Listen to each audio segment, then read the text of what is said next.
طبعا مبروك الأول لمنتخب مصر، ومبروك أول 3 بونت مهمين جدا في أفريقيا المغرب.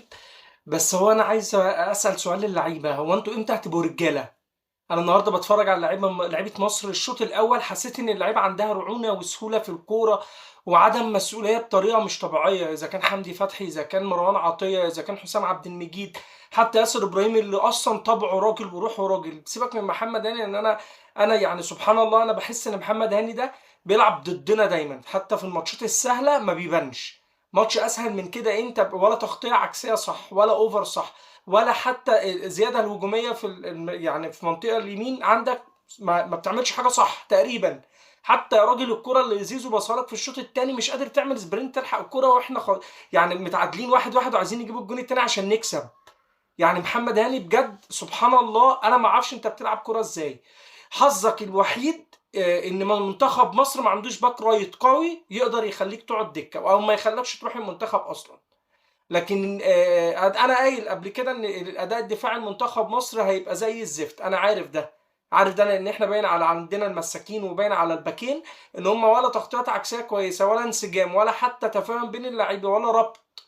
كل حاجه غلط، كل حاجه في المنطقه الدفاعيه غلط، واتمنى ان الكابتن حسام يشتغل على الحته دي. هو انا عذرك طبعا، انا عاذر ان هي دي الكواليتي اللي موجوده وهي دي اللعيبه اللي موجوده، انت ما عندكش، مش هتعرف تجيب هتجيب منين؟ يعني باك رايت بيراميدز اللي حصل على بطوله دوري ابطال افريقيا، وباك رايت الاهلي اللي هو افضل فرقه في افريقيا تقريبا يعني. فانت تخيل ده باك رايت وباك ليفت واتنين مساكين اللي هو الاهلي والزمالك، ياسر ابراهيم وحسام عبد المجيد. انت ما عندكش هتجيب منين تاني؟ يعني انا مش بشايل المسؤوليه للكابتن حسام حسن، بس انا اعتبر النهارده عليك ان انت، انا عايز اعرف المحللين الاداء اللي معاك شافوا ايه في فريق زيمبابوي ان انت تقدر تبدا باتنين ديفندر صريح، مروان عطيه وحمدي فتحي. يعني ايه الخطوره اللي كانت عند منتخب زيمبابوي اللي احنا ما شفناهاش اللي يخليك تبدا المباراه بحمدي فتحي ومروان عطيه؟ يعني الاتنين نفس تقريبا شبه بعض، كل في طريقة اللعب في كل حاجة.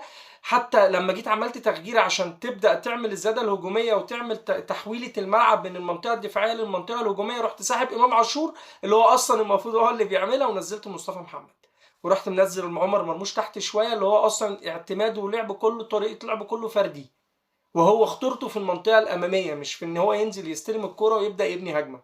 طب كنت نزل زيزو، لو انت عايز تعمل دي نزل زيزو. طب ما بدأتش بزيزو ليه؟ لا، طب امام عاشور مش جاهز، بدأت بيه ليه؟ ما هي دي كلها نقط ما انا مستغرب منها من الكابتن حسام حسن، مع ان انا عارف ان عنده فريق تحليل اداء كويس جدا.